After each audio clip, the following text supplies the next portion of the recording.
Assalamualaikum warahmatullahi wabarakatuh. Shalom, Om Swastiastu, Namo Buddhaya, salam kebajikan bagi kita semua. Kami dari kelompok 11 akan menjelaskan tentang sejarah KUHP.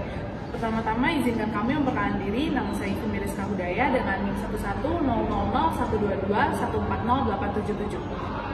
Kenalkan, nama saya Rizky Ladesya dengan NIM 11000122140824. Saya dengan Putri Zalina Karima dengan NIM 11000122140852. Saya Kanaya Anindita Syafara dengan NIM 110001214087. Selanjutnya kami akan menjelaskan tentang sejarah KUHP satu persatu. Sebelum masuk ke sejarah KUHP, di sini saya akan menjelaskan tentang KUHP. KUHP atau Kitab Undang-Undang Hukum Pidana, yaitu kitab undang-undang hukum yang berjalan sebagai dasar hukum di Indonesia. KUHP adalah aspek hukum politik yang berjalan di Indonesia dan terbagi menjadi dua bagian. Yang pertama yaitu hukum pidana material dan hukum pidana formil. Semua hal yang berkaitan dengan hukum pidana material yaitu tentang tindak pidana, pelaku tindak pidana, dan pidana atau sanksi. Sedangkan hukum pidana formil yaitu hukum yang mengatur tentang pelaksanaan hukum pidana material.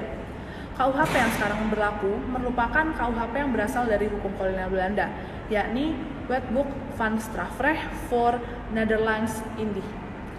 Pengesahannya diterapkan melalui Stadblad tahun 1915 nomor 732 dan mulai berlangsung sejak tanggal 1 Januari 1918. Lalu setelah kemerdekaan, KUHP tetap memberlakukan disertai penyelarasan kondisi berupa pencabutan pasal-pasal yang tidak lagi relevan. Hal ini berdasarkan pada ketentuan peralihan pasal 2 Undang-Undang Dasar 1945 yang menyatakan bahwa segala badan negara dan peraturan yang masih ada langsung diberlakukan selama belum diadakan yang baru menurut Undang-Undang Dasar ini. Ketentuan tersebutlah yang kemudian menjadi dasar hukum pemberlakuan semua peraturan perundang-undangan pada masa kolonial pada masa kemerdekaan. Untuk menegaskan kembali pemberlakuan hukum pidana pada masa kolonial tersebut, pada tanggal 26 Februari 1946, pemerintah kemudian mengeluarkan Undang-Undang Nomor 1 Tahun 1946 tentang Peraturan Hukum Pidana.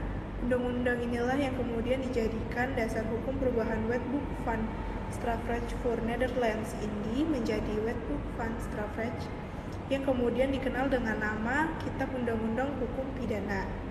Meskipun demikian, dalam pasal 17 UU Nomor 1 Tahun 1946 juga terdapat ketentuan yang menyatakan bahwa undang-undang ini mulai berlaku buat Pulau Jawa dan Madura pada hari diumumkannya dan buat daerah lain pada hari yang akan ditetapkan oleh Presiden. Dengan demikian, pemberlakuan Wetboek van Strafrecht voor Nederlands-Indië menjadi Wetboek van Strafrecht hanya terbatas pada wilayah Jawa dan Madura saja. Pemberlakuan Kitab Undang-Undang Hukum Pidana di seluruh wilayah Republik Indonesia baru dilakukan pada tanggal 20 September 1958 dengan diundangkannya UU Nomor 73 Tahun 1958 tentang menyatakan berlakunya Undang-Undang Nomor 1 Tahun 1946 Republik Indonesia tentang peraturan hukum pidana untuk seluruh wilayah Republik Indonesia dan mengubah Kitab Undang-Undang Hukum Pidana sebagaimana yang dinyatakan dalam pasal 1 Undang-Undang Nomor 7 Tahun 1958 yang berbunyi Undang-Undang Nomor 1 Tahun 1946 Republik Indonesia tentang peraturan hukum pidana dinyatakan berlaku untuk seluruh wilayah Republik Indonesia. Yang selanjutnya, meskipun Kitab Undang-Undang Hukum Pidana telah diberlakukan secara nasional, tidak berjasa bahwa upaya untuk membuat sistem hukum pidana yang baru terhenti. Upaya melakukan pembaruan hukum pidana terus berjalan semenjak tahun 1958 dengan berdirinya Lembaga Pembinaan Hukum Nasional sebagai upaya untuk membentuk KUHP nasional yang baru. Seminar Hukum Nasional 1 yang diadakan pada tahun 1963 telah memproduksi berbagai resolusi yang selang lain demikianlah keadaannya dorongan untuk mendudukan KUHP nasional dalam waktu yang sesingkat-singkatnya. Oke, yang selanjutnya sebenarnya sudah beberapa kali mempunyai usaha perbaikan KUHP dengan pembuatan rancangan KUHP. Rancangan tersebut selang lain yang pertama pemikiran rancangan buku 1 KUHP tahun 1968, pemikiran rancangan buku 1 KHP tahun 1971, yang selanjutnya pemikiran tim Haris, Basaruddin, dan Sitomorang pada tahun 1981. Pemikiran RKUHP tahun 1901 sampai 1982 yang diketuai oleh Profesor Sudarto. Yang selanjutnya pemikiran RKUHP tahun 1982 sampai 1883. Yang selanjutnya RKUHP 1882 dan 83 ini mengalami perbaikan. Yang selanjutnya lagi pemikiran RKUHP tahun 1982 sampai 1983 adalah hasil penyempurnaan tim hingga 27 April 1987 dan disempurnakan lagi hingga pada November 1807. Pemikiran RKUHP tahun 1901 sampai 1892